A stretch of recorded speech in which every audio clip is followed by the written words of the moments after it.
সংবাদ সবাইকে স্বাগত জানাচ্ছি। আমি ফিরোজ তোহা। শুরুতেই সংবাদ শিরোনাম। লন্ডনে ডাক্তার ইউনূসের সঙ্গে সাক্ষাৎ করবেন তারেক রহমান। এদিকে ছাত্রদল সভাপতির বক্তব্য, শিবিরের তীব্র প্রতিক্রিয়া। আরও থাকছে, আব্দুল হামিদের বিরুদ্ধে ওয়ারেন্ট না থাকায় গ্রেপ্তার হয়নি বলছে স্বরাষ্ট্র উপদেষ্টা। জানিয়ে দিব, দৃশ্যমান সংস্কার হলে এপ্রিলের নির্বাচন নিয়ে দ্বিমত নেই বলছে সার্জিস। সর্বশেষে জানিয়ে দিব, বাংলাদেশ বিনির্মাণে আমাদের ঐক্যবদ্ধ হয়ে কাজ করতে হবে বলছে হাসনাত আব্দুল্লাহ। লন্ডনে ডাক্তার ইউনূসের সঙ্গে সাক্ষাৎ করবেন তারেক রহমান। প্রধান উপদেষ্টা ডক্টর মোহাম্মদ ইউনূস লন্ডন সফরকালে তার সঙ্গে সাক্ষাৎ করবেন বিএনপির ভারপ্রাপ্ত চেয়ারম্যান তারেক রহমান। সরকারি সূত্রে এইসব তথ্য জানা গেছে। কূটনীতিক সূত্রে জানায় 13 জন তাদের মধ্যে বৈঠক হবে। 4 দিনের সরকারি সফর, সোমবার যুক্তরাজ্যে যাচ্ছেন ডক্টর ইউনূস। এই সময় তারেক রহমানের সঙ্গে তার বৈঠক হবে কিনা তা নিয়ে রাজনৈতিক মহলে বেশ জল্পনা কল্পনা ছিল।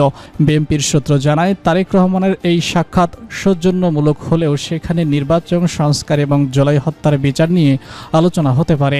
সাম্প্রতিক সময় সরকারের সঙ্গে বিএনপির দৃশ্যত কিছুটা টানাপোড়েন হলেও এই বৈঠকের মাধ্যমে সম্পর্কের উন্নতি ঘটতে পারে বলে মনে করা হচ্ছে। ছাত্রদল সভাপতির বক্তব্যে শিবিরের তীব্র প্রতিক্রিয়া।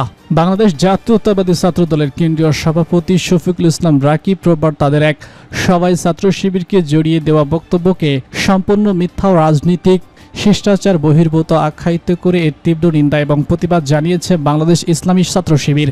সোমবার ছাত্র শিবির কেন্দ্রীয় সভাপতি জাহিদুল ইসলাম এবং সেক্রেটারি জেনারেল নুরুল সালাম সাদ্দাম এক যৌথ বিবৃতিতে এই প্রতিবাদ জানান। বিবৃতিতে বলেছেন, গতকাল ছাত্রদল সভাপতি রাকিবুল ইসলাম রাকিবের এক বক্তব্যে ভিডিও গণমাধ্যম ও সামাজিক যোগাযোগ মাধ্যমে ছড়িয়ে পড়লে তা আমাদের দৃষ্টিগোচর হয়। উক্ত বক্তব্যে তিনি বাংলাদেশ ইসলামী ছাত্র শিবিরকে উদ্দেশ্য করে একের পর এক অঘোষিত, ভিত্তিহীন এবং উস্কানিমূলক বক্তব্য করেছেন।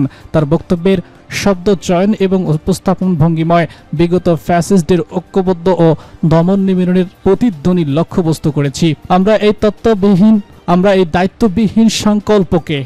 এই দায়িত্ববিহীন অসংলগ্ন এবং মিথ্যাচারে পরিপূর্ণ বক্তব্যের তীব্র নিন্দা এবং প্রতিবাদ জানাই। নেতারা আরও বলেছেন, অতীতের ধারাবাহিকতায় জুলাই অভ্যুত্থান পরবর্তী বিভিন্ন প্রতিষ্ঠানগুলোতে ছাত্রদল নিষিদ্ধ ছাত্রলীগকে অনুকরণ করে শিক্ষার্থী নির্যাতন, ক্যাম্পাসে আধিপত্য বিস্তারকে চেষ্টা এবং অভ্যন্তরীণ কোন্দলে জড়িয়ে শিক্ষা পরিবেশ বিনষ্ট করছে। ছাত্রবান্ধব রাজনীতির পরিবর্তে ছাত্রদল চাঁদাবাজি, সহিংসতা, ধর্ষণ সহ নানাবিধ রাজনৈতিক কর্মকাণ্ডে লিপ্ত হয়েছে। নিজেদের ব্যর্থতা, অপকর্ম আড়াল করতেই বিগত ফ্যাসিস্টদের সুরে অসত্য এবং বিভ্রান্তিকর বক্তব্য প্রদান করছে। বিশেষ করে 2002 সালে 18 জন ছাত্র দলের গলিতে বুয়েটের 99তম ব্যাচের মেধাবী ছাত্রী আকিকুল হাসান সহি হত্যার বিষয়টি গতকাল সচেতন ছাত্র সমাজ আলোচনায় আনে। তখনই ছাত্রদল ফ্যাসিবাদী বয়ান হাজির করে ইস্যুটি আড়াল করার চেষ্টা চালাচ্ছে।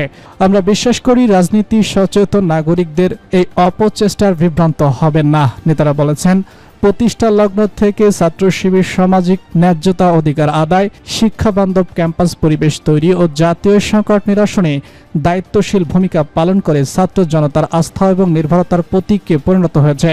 ধারাবাহিক গঠনমূলক কার্যক্রমের অংশ হিসেবে ছাত্র শিবির শিক্ষার্থী, সুবিধাবঞ্চিত মানুষ, শহীদ পরিবার এবং আহত ও গাজী ভাইদের সঙ্গ নিয়ে দেশব্যাপী ঈদুল আজহা উদযাপন করেছে, যা ছাত্র সমাজের নিকট ছাত্র রাজনীতি সম্পর্কে ইতিবাচক বার্তা পৌঁছে দিয়েছে। কিন্তু দুঃখজনকভাবে অতীতের ধারাবাহিকতায় কালচারাল ফ্যাসিস্টদের ফাঁদে পা দিয়ে ছাত্রদল আবারও ছাত্র শিবিরকে ষড়যন্ত্রে লক্ষ্যবস্তু পরিণত করেছে। প্রতিহত ফ্যাসিস্ট যেমন তাদের ব্যর্থতা এবং অপকর্ম ঢাকাতে ছাত্র শিবির এবং অন্যান্য বিরোধী রাজনীতিক উপর আদায়, চাপ ও পরিচর্যায় লিপ্ত হতো ছাত্রদলের একই পন্থায় অনুসরণ করছে। নেতারা ছাত্র সভাপতির প্রদত্ত মিথ্যা এবং বিভ্রান্তিকর বক্তব্য প্রত্যাহার এবং ছাত্র স্বার্থবিরোধী সহিংসতামূলক অপরাজনীতি পরিহার করে গঠনমূলক এবং সুষ্ঠু ধারার রাজনীতি ফিরিয়ে আনার আহ্বান জানান। অন্যথায় ছাত্রদলকেও নিষিদ্ধ ঘোষিত ছাত্রলীগের মতো জনবিচ্ছিন্ন এবং রাজনৈতিক অচল অবস্থার পরিণতি ভোগ করতে হবে। আব্দুল হামিদের বিরুদ্ধে ওয়ারেন্ট না থাকায় গ্রেপ্তারি পরোয়ানা হয়নি বলছে স্বরাষ্ট্র উপদেষ্টা।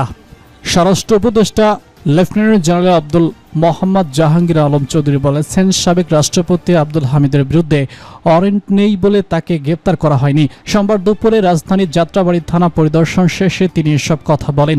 তিনি বলেন, সাবেক রাষ্ট্রপতি আব্দুল হামিদের বিরুদ্ধে মামলার তদন্ত চলছে, প্রমাণিত হলে তাকে গ্রেপ্তার করা হবে। স্বরাষ্ট্র উপদেষ্টা বলেছেন, কুরবানির ঈদে আইনশৃঙ্খলা পরিস্থিতি স্বাভাবিক ছিল, কোনো ধরনের বড় ঘটনার খবর পাওয়া যায়নি, তাই প্রত্যাশা পূরণ হয়েছে। দৃশ্যমান সংস্কার হলে এপ্রিলে নির্বাচন নিয়ে দ্বিমত নেই বলছে সার্জিস। জাতীয় নাগরিক পার্টি এনসিপি উত্তরাঞ্চলের মুখ্য সমন্বয়ক সার্জিস আলম বলেন, নির্বাচনকালীন কিছু সংস্কার প্রয়োজন রয়েছে। বিচার বিভাগের, আইন শৃঙ্খলা রক্ষাকারী বাহিনীর এবং নির্বাচন কমিশনের, এগুলো সম্পন্ন হলে এপ্রিলে নির্বাচন নিয়ে আমাদের কোনো দ্বিমত নেই। তবে তার পূর্বে নির্বাচনী সংস্কারগুলো নিশ্চিত করতে হবে, দৃশ্যমান বিচারিক প্রক্রিয়া নিশ্চিত করতে হবে। মৌলিক সংস্কারের দৃশ্যমান অবস্থা আমরা দেখতে চাই। সোমবার দুপুরে পঞ্চগড় জেলা শহরের চর্দি মোড়ে সাংবাদিকদের তিনি সব কথা বলেন। এ সময় হাসনাত আব্দুল্লাহ, পঞ্চগড় সদর উপজেলার সমন্বয়ক তানভীর রাব্বি, নয়ন সহ এনসিপির স্থায়ী নেতাকর্মীরা উপস্থিত ছিলেন। এর আগে সার্জিস হাসনাতরা স্থানীয় নেতাকর্মী এবং সমর্থকদের নিয়ে ফুটপাতের একটি দোকান, চা পান সহ নেতাকর্মীদের সঙ্গে ঈদ পরবর্তী শুভেচ্ছা বিনিময় করেন।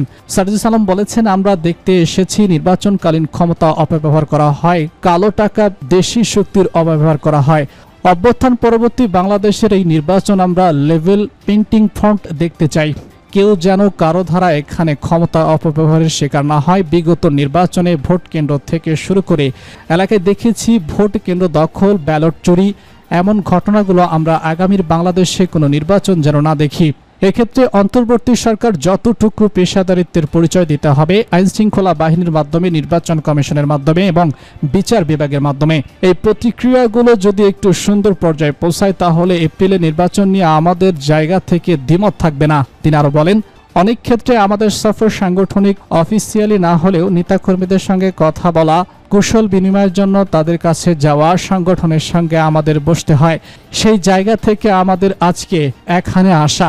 এভাবে আমরা দেশের প্রত্যেকটি জেলায় যাচ্ছি, মত বিনিময় সভা এবং সবার মতামত নিচ্ছি।